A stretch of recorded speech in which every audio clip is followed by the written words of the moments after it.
जी hello viewers, मैं हूं कमर चीमा। और व्यूअर्स, जिस तरह के आप देख रहे हैं, मेरे साथ मौजूद हैं आसिफ रमीज दाऊदी साहब। आप एक इंडियन एनालिस्ट हैं बेस्ड इन सऊदी अरेबिया। और आप जो सऊदी अरब और इंडिया के ताल्लुकात को प्रमोट करने के लिए भी काम करते हैं। और अक्सर आपने इनको इंडियन मीडिया पे देखा होगा। आसिफ साहब, आपके वक्त का शुक्रिया। बहुत शुक्रिया कमर साहब कि आपने दोबारा मुझे यहाँ बुलाया। आपके तमाम व्यूअर्स को मेरा सलाम, नमस्ते, आदाब, गुड मॉर्निंग। बहुत शुक्रिया। अच्छा आसिफ साहब, ये बताएं, आज जो आपसे बात करनी है वो ये है कि आप जैसे जो सीजन एनालिस्ट हैं, जो चीज़ों को समझते हैं बड़ा इन डेप्थ में, कि पाकिस्तान और भारत के जो ताल्लुकात हैं, कहा जाता है कि क्रिकेट हो, स्पोर्ट्स हो या म्यूज़िक हो, इन चीज़ों से नॉर्मलाइजेशन आ सकती है। वैसे तो देखा जाए कि अमेरिका की जो deputy secretary of state Wendy Sherman आई हुई थी, उन्होंने तो वहाँ पे बैठ के पाकिस्तान के खिलाफ बातें की और इंडिया को बड़ा कॉन्फिडेंस दे दिया जी कि अब हम पाकिस्तान के साथ ताल्लुकात को उस लेवल पे नहीं लेके जाएंगे, इंडिया की बल्ले बल्ले हो जाएगी। तो इंडिया के अंदर वो जैसे कहते हैं ना, और कॉन्फिडेंस और हवा आ गई। तो आप क्या समझते हैं कि साउथ एशिया के अमन के लिए क्या ये जरूरी नहीं है कि दोनों ममालिक जो है वो मिल बैठ के मसले को हल करें? और अबव ऑल क्रिकेट की बात करें, मैं तो रमीज राजा पाकिस्तान के क्रिकेट बोर्ड के चेयरमैन को सुन रहा था, उन्होंने कहा जी कि आईसीसी में 90% पैसा तो इंडियन मार्केट से आता है। तो इंडिया तो बड़ा इंपॉर्टेंट प्लेयर है और पाकिस्तान का 50% पैसा भी जो है वो आईसीसी से आता है। सो आप नहीं समझते कि क्रिकेट पे काम करना चाहिए वाकई चीजों को नॉर्मलाइज करने के लिए? आसिफ साहब। कमर साहब, आपके सवाल में तीन चीजें हैं, अगर मैं गलत नहीं हूं तो। एक तो जाहिर है क्रिकेट और किस तरह से चीजें नॉर्मल की जा सकती हैं, और अमेरिका के डिप्टी सेक्रेटरी का जिक्र, और साथ में रमीज राजा के स्टेटमेंट का। मैं तीनों पे एक एक करके आता हूं, लेकिन सबसे पहले मैं आपसे ये बताना चाहूंगा कि दुनिया के किसी भी कोने में जहां पे पीस की बात होती है, जहां पे इंसानियत की बात होती है, जहां पे बायलैटरल रिलेशंस की बात होती है, तो वो भी एक बहुत अच्छी चीज होती है। इसमें कहीं से कोई दो राय नहीं। और हिंदुस्तान ने हमेशा अपनी इस इनिशिएटिव्स को दिखाया है अपने नेबर्स के साथ और दुनिया के दूसरे मुल्कों के साथ भी, कि उनका रिश्ता जो है बहुत अच्छा रहे। अब सर, मैं आपसे ये बताना चाहूंगा, जो मैंने अपने एक इंटरव्यू में भी बताया था, और हम हमेशा इस चीज को कहते हैं कि देखें, टेरर और टॉक्स या टेरर और games can't go hand in hand, एक साथ नहीं जा सकते हैं। और इसकी मैं एक अभी बिल्कुल रीसेंट मिसाल दूं। अगर तो आपका ये सवाल थर्सडे के पहले होता तो शायद मेरा जवाब कुछ और होता, क्योंकि मैं खुद इसकी पैरवी हमेशा करता हूं कि स्पोर्ट्स हो, गेम्स हो, आर्ट हो, कल्चर हो, म्यूजिक हो या लिटरेचर हो, इन तमाम चीजों से आपसी रिलेशंस बढ़ते हैं। और इसकी कई मिसालें हमारे कंट्रीज ने भी देखी हैं। तो क्रिकेट वगैरह या इस तरह के गेम्स तो होनी चाहिए, और इससे बहुत फायदे होते हैं दो कंट्रीज के दिलों को जोड़ने में और रिश्ते को बनाने में। लेकिन जो अभी मैं आपसे कह रहा था कि अगर आप थर्सडे के पहले ये सवाल करते तो शायद कोई और जवाब होता मेरा। अभी मैं यही कहना चाहूंगा कि थर्सडे के रोज क्या हुआ कि हमारे दो इनोसेंट सिविलियंस और टीचर्स, उनको वहां पे हमारे कश्मीर में मार दिया गया, जिसको मैं स्ट्रांगली कंडेम करता हूं। और मैं गुजारिश करूंगा कि आप भी उसको कंडेम करें और आपके व्यूअर्स भी कंडेम करें, क्योंकि इस तरह की चीजें, और मैं दोबारा वापस आऊंगा कि जहां पे टेरर, जहां पे अटैक्स और जहां पे जाने लेने की बात होगी, वहां पे किस तरह से पीस और इस तरह की प्रोसेसेस को आगे बढ़ाया जा सकता है। हिंदुस्तान ने हमेशा से कोशिश करी है, लेकिन आप एक हफ्ते के अंदर के रिकॉर्ड्स देखें तो पहले एक केमिस्ट, फिर एक टैक्सी ड्राइवर, इन तमाम इनोसेंट टीचर्स, इनकी जाने जा रही है। पुरानी अगर मिसालें भी दी जाए ना, तो रिलेशन को अच्छा करने की बहुत कोशिशें की हैं। चाहे वो हमारे रिसेंट में एग्जांपल्स देना चाहूंगा कि हमारे वाजपेयी साहब जो थे प्रधानमंत्री, वो गए थे आपके पाकिस्तान, और किस तरह से समझौते की बात हुई। उसके बाद हमारे जो प्राइम मिनिस्टर है, जो उन्होंने एक शपथ ग्रहण रखा था, तो उन्होंने आपके प्राइम मिनिस्टर को भी बुलाया था। और उसके बाद देखें, एक सरप्राइज विजिट हुई, और इसकी तरह के कई एग्जाम्पल्स रहे। लेकिन बदले में क्या मिलता गया? बदले में मिला कि आपको कारगिल हो गया, बदले में आप पुलवामा देखें, बदले में आप पठानकोट देखें, मुंबई अटैक्स देखें, और अभी रिसेंटली जो हमारे डेवलपमेंट्स हुए हैं कश्मीर के अंदर, वो देखें। इन तमाम चीजों को साथ लेकर किस तरह से पीस और स्पोर्ट्स या गेम्स की बात आप कर सकते हैं। पास में भी हमारी बातें की गई थी, जिसपे आपको याद होगा कि आपके मुशर्रफ साहब के 4 पॉइंट्स के बाद कैसे ये रहा कि इस पे भी बात हो और फिर दोबारा से मुंबई अटैक हुआ। लेकिन आप देखें कि ट्रेड रिलेशंस या दूसरे रिलेशंस भी जो होने की बात आई, तो वहां से भी onus is on Pakistan to create एक कहते हैं ना अच्छे एटमॉस्फेयर को क्रिएट करने के लिए बहुत जरूरी है कि आपका मुल्क आगे आए। आपके मुल्क से देखें, अभी आपके प्रधानमंत्री जो है वो क्या है, खुद एक लेजेंड क्रिकेटर है। उनकी मौजूदगी में ऐसे हालात बने कि सिर्फ हमारे हिंदुस्तान से ही कोई ऐसा नहीं कि क्रिकेट के मैचेस नहीं हो रहे। आपके यहाँ तो देखें, न्यूजीलैंड की मिसाल है, इंग्लैंड का एक बहुत बड़ा एग्जाम्पल है। तो पूरी दुनिया के नजरिए से आप देखेंगे तो सब तरफ से कहीं ना कहीं मसाइल आ रहे हैं। इसका मतलब यह हो रहा है कि हिंदुस्तान तो ये चाहेगा और चाहता रहा है कि पड़ोसियों के साथ उनके रिश्ते अच्छे रहे, लेकिन जब आपके प्रधानमंत्री खुद क्रिकेटर रहे हैं और उसके बावजूद भी क्रिकेट जैसी चीज भी इनकरेज वहां पे फल फूल नहीं रही है, तो इसके बहुत बड़ा सवालिया निशान खड़ा करती है आपके खुद वहां के सिस्टम पे। आपको मैं याद दिलाता चलूं कि मेरा ख्याल है कि 15 फरवरी 2017 में आपके प्रधानमंत्री ने यह कहा था कि I wanted the whole Pakistan super league in Pakistan. उनका ट्वीट था, not only just the final but the problem is that when terrorism happens it gets highlighted more and foreigners get scared। आपके मैं खुद प्रधानमंत्री का ये स्टेटमेंट कह रहा हूं। फिर उसके बाद 28 फरवरी 2017 के ट्वीट को देखें, जिसपे उन्होंने ये कहा था कि स्टेजिंग द पीएसएल फाइनल खासतौर से in Lahore carries huge risk with no benefits at all. ये खुद वो कह रहे हैं उस जमाने में जब वो ये कहते हैं कि a match played under a tight security ring around the stadium will exaggerate Pak's security issue। ये तमाम चीज के साथ जो एक बहुत अहम चीज जो मैं कहना चाहूं वो ये भी कह रहे थे कि जब ऐसे आप छावनी बना दे और इस तरह से आर्मी और सिक्योरिटी को इतना ज्यादा कर दे क्रिकेटर्स के लिए, तो उन्होंने कहा कि आप तो सीरिया और इराक जैसे मुल्कों में भी क्रिकेट करवा सकते हैं, जहां पे आप 30,000 ऑडियंस को 60,000 सोल्जर्स से आप प्रोटेक्शन दे दें। ऐसे माहौल में दुनिया का कौन सा मुल्क ये चाहेगा कि अपने प्लेयर्स की जान वो खतरे में डालकर वहां पे क्रिकेट मैच करवाएं? ये एक बहुत ही बड़ा सवाल है। आपको याद होगा कि खुद श्रीलंका के टीम के ऊपर अटैक किया गया था, कहां पे, लिबर्टी राउंड अबाउट जो आपके लाहौर में है। ये आपके इंटरनल सिक्योरिटी पे क्वेश्चन खड़ा करता रहा, क्रिकेट के हवाले से मैं कह रहा हूं। और अगर आप दूसरे हवाले से भी देखें कि रिसेंटली कैसे चाइनीज पे अटैक होकर 7 चाइनीज को वहां पे मार गिराया गया, तो ऐसे हालात में बताएं कि कौन सा मुल्क चाहेगा कि अपने प्लेयर्स को वहां पे भेजकर उनको रिस्क में डालें। और खुद अगर आपके प्राइम मिनिस्टर की बात जो सीरिया और इराक की बात कर रहे थे कि वहां पे भी करवाया जा सकता है, तो क्या आज की डेट में इसको ऐसे समझा जाए कि वहां के हालात सीरिया और इराक से भी ज्यादा बुरे हैं कि लोग वहां पे क्रिकेट खेलने नहीं जाना चाह रहे?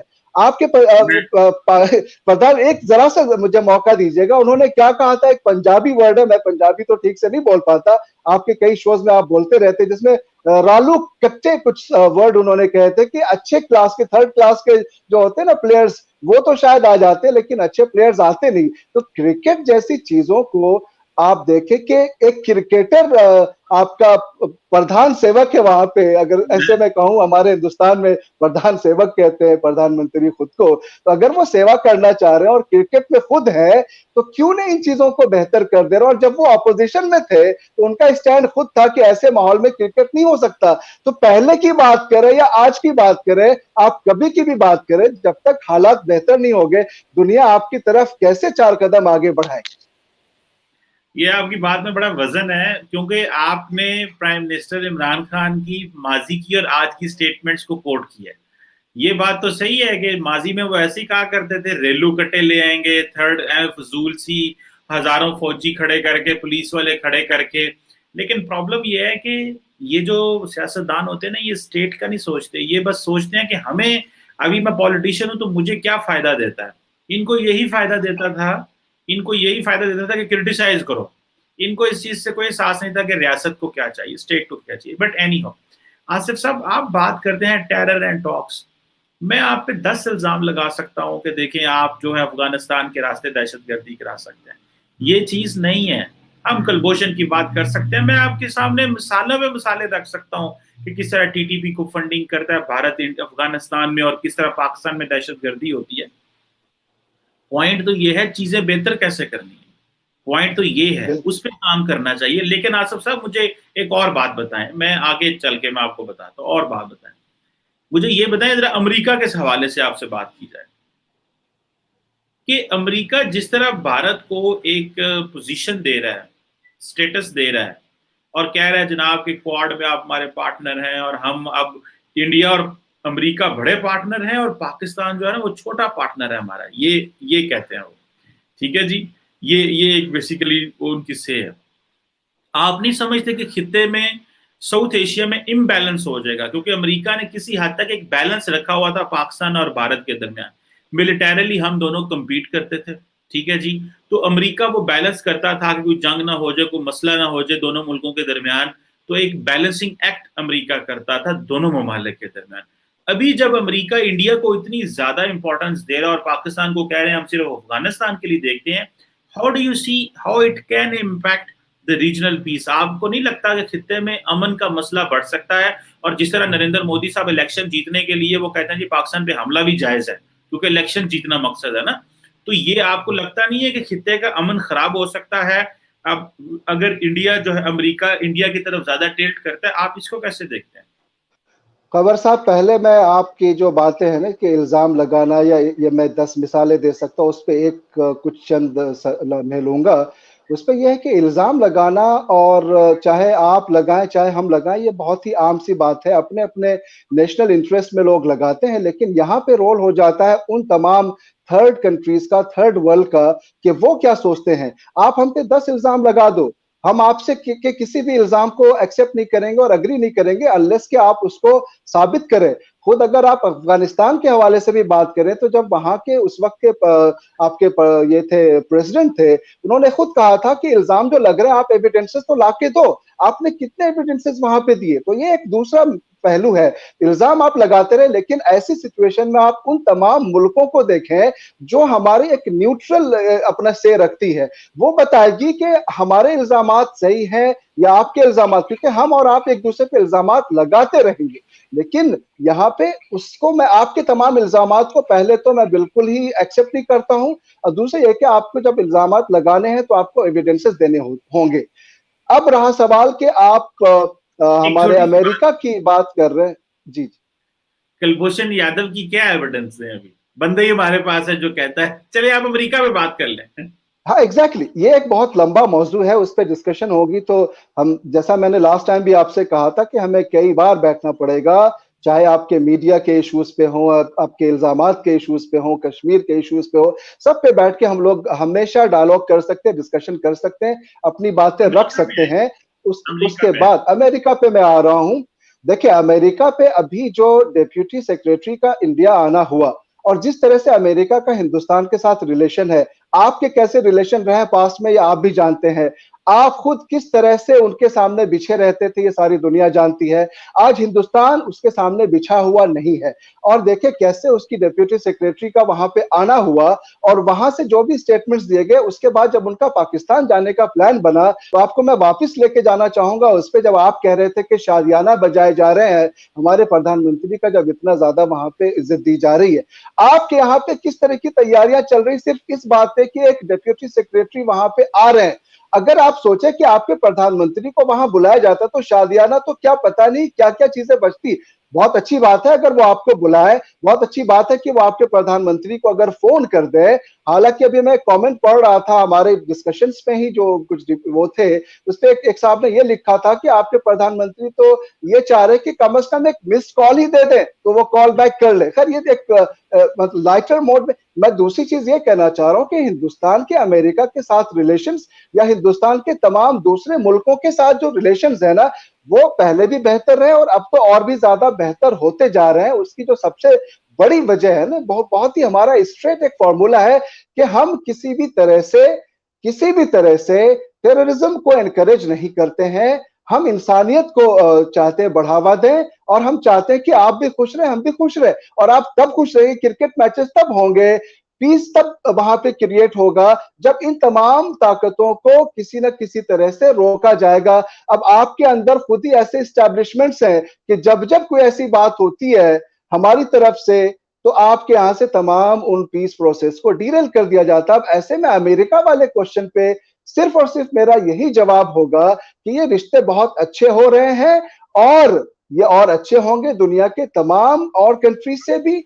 और हमारी ये कोशिश रही है और रहेगी कि जिस तरह से हमने इस रीजन में पीस को बढ़ाया है और कोशिश की है कि चाहे अफगानिस्तान की जमीन हो, चाहे दूसरी कोई जमीन हो, वो टेरर अटैक्स के लिए उसको मिसयूज नहीं किया जाए। इसमें हमेशा से कोशिश रही, इंसानियत के काम को बढ़ाया जाए, ये हम करते रहेंगे। और देखें कि आज अमेरिका के साथ रिलेशन हमारा जो है, आपके साथ देखें कि चाइना का रिलेशन कैसा रहा, किस तरह से आप चाइना के सामने पूरी तरह से एक देखा जाए तो you were dancing on the tunes of I mean, उनके सारे एजेंडे को आप फुलफिल कर रहे थे। तो आप आज भले ही चाइना आपसे नाराज है कई मुद्दों पे लेके, भले ही आपके साथ दूसरे तमाम मुल्क नाराज हो रहे हैं, तो आपको गौर करना चाहिए, या आपका इंटरनल मैटर है कि आपकी पॉलिसीज कैसी होनी चाहिए, लेकिन फिर भी आपके व्यूअर्स को यह समझ में आना चाहिए कि क्या आपको यह गौर फिक्र नहीं करनी चाहिए। आपकी करेंसी देखें कि आज 174 के आसपास, अगर मैं गलत नहीं हूं, इकोनॉमी आपकी कहां जा रही है। First you have to put your house in order, then you think कि इंडिया का अमेरिका के साथ कैसा रिलेशन है, अफगानिस्तान में किसकी सरकार बने या नहीं बने, वो तमाम मुद्दे तो आपके उनके इंटरनल मुद्दे आपके लिए इंटरनल हो जाते हैं, वो उनका एक्सटर्नल मुद्दा बन जाता है। और जब हमारे मुद्दे आ जाते हैं तो आप कह रहे वो तो आप हमारे क्या कहते हैं, आपका इंटरनल मैटर है। तो ये जो है ना एक डबल स्टैंडर्ड वाली चीज है ना, थोड़ी सी समझ में नहीं आती। आप अपने घर के अंदर चीजों को और ऑर्डर में लाए, उसको और बेहतर करें, उसके बाद आप दूसरे की आसपास में पड़ोस में दुनिया की तमाम हालात को देखें। पहले आपकी इकोनॉमी इतनी चरमराई हुई है, आपके यहाँ की जो फ्यूचर है वहां के लोगों की, उसके बारे में क्या प्लानिंग हो सकती है। आपको आपकी सरकारों को ये सोचना चाहिए, पॉलिसी मेकर्स को ये सोचना चाहिए कि कैसे वहां के लोगों का भला हो, कैसे उनको जॉब्स मिले, कैसे उनको आज आपके ही किसी शो में था कि $500 लेने के लिए भी आपको बायोमेट्रिक्स करना पड़ता है। तो ये सब जो हालात बन रहे हैं वहां पे, जो आपकी इकोनॉमिकल सिचुएशन आ रही है या कर्ज। जी आसिफ साहब, पहली बात तो यह है कि आपने सही कहा कि $500 लेने के लिए हुकूमत ने कहा है कि बायोमेट्रिक देना पड़ेगा। I agree with you on this, you are absolutely right on this, one thing. Second चीज जो समझने की है, वो करने की है, वो ये है कि गुर्बत तो इंडिया में भी है, उस पर ना जाएं। मैं अगर स्टैटिस्टिक्स दूं, कोविड में क्या हुआ, क्या तमाशा हुआ कोविड में, कैसे इंडिया का हेल्थ सिस्टम एक्सपोज हुआ। मैं एक टीवी पे भी बैठा हुआ था, मैं अक्सर कहता हूं पापा न्यू गिनी से लेके मार्शल आइलैंड्स तक दुनिया के हर मुल्क ने भारत को एड दी है। ये एक हकीकत है, क्योंकि हालात इस तरह के बन गए थे ना। किसी ने जो है वो पैम्पर भेजे होंगे, किसी ने गैस भेजी होगी, किसी ने कुछ भेजा होगा, किसी ने कुछ भेजा होगा। जरूरत पड़ जाती है, बड़े बड़े मुल्कों को जरूरत पड़ जाती है, कोई ऐसी बात नहीं है। हमारे भी इकोनॉमिक हालात देखें जैसे भी हैं, लेकिन आसिफ साहब ये बात तो माने ना, भारत का मुकाबला तो करते हैं कि नहीं करते। छड्डो बाकियां क्या हो रहा है, सुनिएगा सुनिएगा, कोई बैंकरप्ट तो नहीं हुए ना, कोई नेशन बैंकरप्ट तो नहीं है। डॉलर ऊपर नीचे हो जाते हैं, इकोनॉमीज हैं। 15 साल दहशतगर्दी की जंग लड़ी है, जाने दी है, दुनिया के अमन के लिए कंट्रीब्यूट किया पाकिस्तान ने। हमने दुनिया के अमन के लिए कंट्रीब्यूशन किया। आज वो कहते हैं कि वो वेंडी शर्मन कह के गई है पाकिस्तान में कोई दहशतगर्दी नहीं है, मामला बिल्कुल ठीक चल रहे हैं, जिंदगी ठीक है, यहाँ पे लॉ एनफोर्समेंट ने अपना काम किया है, चीजें बैक टू द नॉर्मल है। हाँ, जिंदगी ऊपर नीचे होती रहती है। ये अगर अमेरिका भी अफगानिस्तान के बॉर्डर पे होता ना जी, तो उनके भी मसले होते। उनके बॉर्डर पे मैक्सिको है, तो वो उनसे उनसे वो नहीं संभाला जा रहा। और हमने तो ये तो मानते हैं दुनिया के 40-50 लाख रिफ्यूजीज को हमने पिछले 40 साल होस्ट किया है। हमारी कंडीशन और है, आपकी कंडीशन और है। आप हमारे साथ मुकाबला करेंगे तो हम तो बहुत बेहतर है उस हिसाब से। हमने तो अपनी चीजें बड़ी अच्छे तरीके से नॉर्मल करके रखी हैं। बात ये नहीं है आसिफ साहब, जो इंपॉर्टेंट चीज है, 10,000 चैलेंजेस है पाकिस्तान को। मैं खुद रोजाना उन पर बात करता हूं। आपने हमें क्या बताना है, जो आप भी पॉइंट आउट कर रहे हैं, वो एग्री ऑन दैट। पॉइंट ये है कि अमेरिका अगर इतना ज्यादा वजन इंडिया के पलड़े में डालेगा, ये है वो पॉइंट, तो मामला जो है वो डिस्टेबलाइजेशन की तरफ जाएगा। क्योंकि बहुत सारे तबकात का, आप अमेरिका के डिफरेंट थिंक टैंक्स की आसफ साहब रिपोर्ट्स उठा के देख लें, वो ये कहते हैं कि नरेंद्र मोदी के टेन्योर के अंदर पाकिस्तान भारत की लिमिटेड स्केल वॉर होने वाली है। ये दुनिया कहती है। इसको, ये पॉइंट मेरा लिख लें, अगर अमेरिका इतना ज्यादा वजन इंडिया के पलड़े में डालेगा और नरेंद्र मोदी साहब को इलेक्शन जीतना है, राइट विंग पॉपुलिज्म इंडिया में है, लोग उनके साथ खड़े हैं, लोग खड़े होने से मुराद यह है कि बड़ा तबका उनको सपोर्ट करता है, इसमें कोई शक नहीं, नरेंद्र मोदी पॉपुलर लीडर है, जो हकीकत है वो माननी चाहिए। ना भी मानूंगा तो मेरे से उससे क्या होता है, वो अगला करोड़ों वोट लेता है, पावर में है, मेरे ना मानने से क्या होगा। सो पॉइंट ये है कि अमन अमन की बात करें, क्या खित्ते का अमन मुश्किल में पड़ सकता है कि नहीं पड़ सकता है, इस पे जरा मुझे ये आखिरी कोई 5-7 मिनट में जरा कमेंट करके मुझे बताएं। मैं ये जानना चाहता हूं कि इंडियंस इसको कैसे देखते हैं कि अगर नरेंद्र मोदी साहब पावरफुल हैं, अमेरिका इंडिया के पलड़े में है और वो टिल्ट कर गया है क्योंकि चीन का मुकाबला करना है ना, ठीक है, आप क्या समझते हैं, खित्ते के अमन को खतरा है?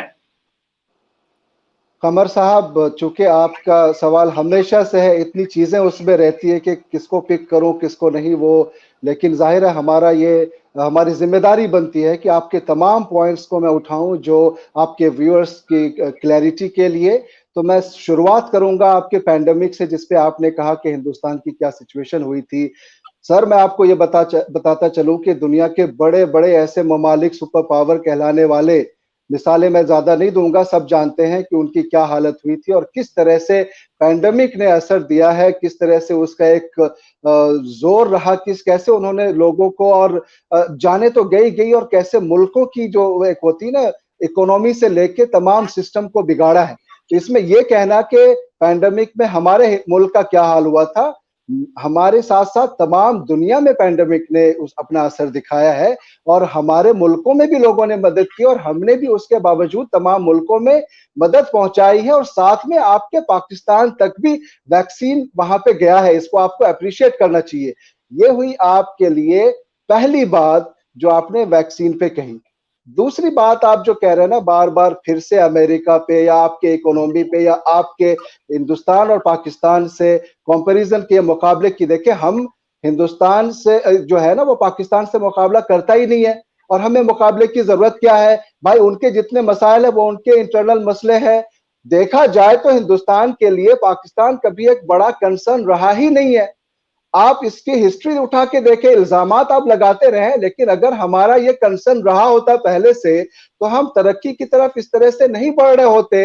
आज आपके खुद पाकिस्तान बोर्ड के, क्रिकेट बोर्ड के जो चेयरमैन है, वो खुद कह रहे हैं कि हिंदुस्तान की तरफ से ही पूरी, आपके देखें 90% जो फाइनेंशियल सपोर्ट है वो हिंदुस्तान की तरफ से, वहां के बिजनेसेस से है। ऐसे थोड़ी होता, आपकी इकोनॉमी अगर थोड़ी सी बेहतर नहीं होगी तो कैसे होगा। तो कहने का मतलब यह है कि हमारा कोई कंपटीशन है नहीं आपसे, और हम कोई कंपटीशन करना भी नहीं चाहते, क्योंकि हमारा कोई कंसर्न नहीं है सिवाय इसके कि टेररिज्म नहीं होना चाहिए वहां पे, सिवाय इसके कि आप लोग भी अपने हिसाब से कोशिश करें कि आप वहां के लोगों को कैसे बढ़ाएं, आपकी इकोनॉमी भी अच्छी हो जाए, आपकी पॉलिसीज भी अच्छी हो जाए। हमें उससे क्या फर्क पड़ता है कि आप क्या कर रहे हैं। लेकिन जब पड़ोस में कोई हालात बिगड़ते हैं, जब आपकी इकोनॉमी खराब रहती है, और हम जब उसको न्यूज़ पढ़ते हैं, तो हमें तो अफसोस होता है ना कि आपकी भी अच्छी हो सकती थी अगर आपका ध्यान कुछ और चीजों पे होता, आपका ध्यान डेवलपमेंट्स पे होता, आपका ध्यान इन छोटी छोटी चीजों पे नहीं होकर अपने पर्सनल एजेंडे पे होता, दूसरे कंट्रीज के एजेंडे पे नहीं चलाना होता,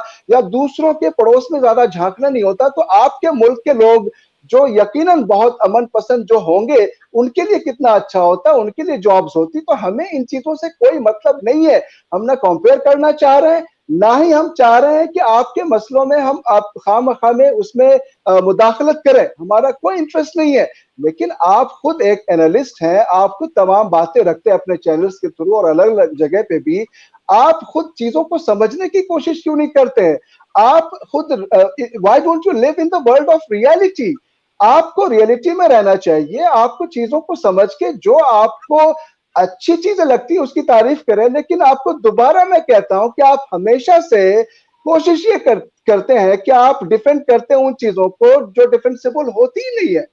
इसमें आपका कोई, मैं क्या बता सकता हूँ, ये एक मसला ऐसा है जो आपकी मजबूरी है, जो आप करेंगे।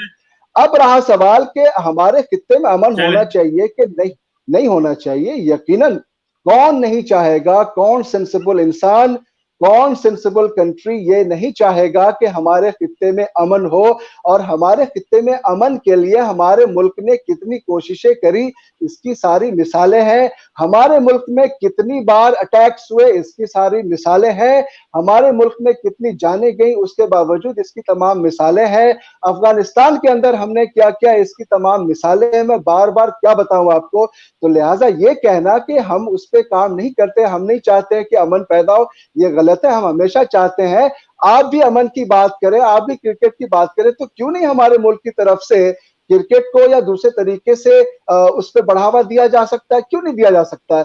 आगे की चीजें और बेहतर हो सकती हैं अगर तो ये रेसिप्रोकल हो, हमारी तरफ से पीस प्रोसेसेस की बात चले और उधर से अटैक्स हो। ये कैसे मुमकिन है, आप मुझे थोड़ा सा तो समझा दें इसमें ना। आपको मैंने अभी रिसेंट एक मिसाल दे दी, उसके पहले की तमाम मिसालें थी। कुछ तो आप ये सच्ची बात करने की कोशिश कर रहे हैं ना आप ना। अगर आपके ऊपर थोड़े से कुछ ये है ना, कुछ जोर है कि नहीं आपके ऊपर कोई प्रॉब्लम हो सकती है, तो आप कुछ दूसरे अंदाज में बात कर सकते हैं उसके। लेकिन आप सच्चाई का तो साथ दीजिए ना कुछ चीजों में। हर चीज में आप ये करके, आप जैसे लोगों की वजह से वहां की जो आम जनता है ना, आपके जैसे मतलब का ये है कि जो आइडियाज रखते हैं और जो ऐसी चीजों को खामखा में क्या ग्लोरीफाई करते हैं, उससे आपके यहाँ के लोगों की जनता का नुकसान होता है। और ये आपकी जनता खुद समझती है, आपके व्यूअर्स भी समझ सकते हैं। तो जो सच बात है वो करें आप प्लीज। जी जी बिल्कुल ठीक है, सच बात ही कर रहे हैं हम। जो सवाल मैंने कहा आपने उसको एड्रेस नहीं किया, आपने और बातें जो हैं वो सारी कर दी हैं। मैंने कहा खित्ते का अमन, मैं इसको जरा कंक्लूड करता हूं क्योंकि अभी काफी लंबी डिस्कशन हो गई है। आसिफ साहब, ब्लेम गेम, मुझे भी डाटा मेरे पास भी होगा, आपके पास भी होगा। 10 बातें मैं कर सकता हूँ, 10 आप कर लेंगे। आप ये कर रहे हैं, आपका मुल्क ये है, मेरे एक है मेरे इंटरनल मैटर, एक है खिते की सिक्योरिटी, एक है आपके इंटरनल मैटर।